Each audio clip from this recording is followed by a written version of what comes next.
انا في هاد الاثناء الفلفل تاعي راهو بريسك طاب، غير نكمل نقطع طوماطيش نحطها عليه.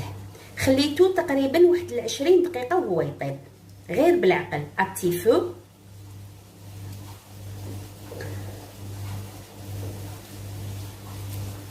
وما غطيتش الفلفل، ما غطيتوش، خليته هكذاك.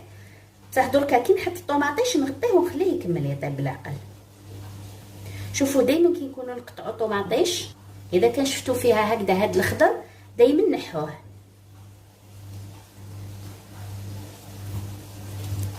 ودي فوا تاني تلقاوها بيضه لداخل تاني تنحوها، بيض ولا خضر نحوه، نديرو غير الاحمر.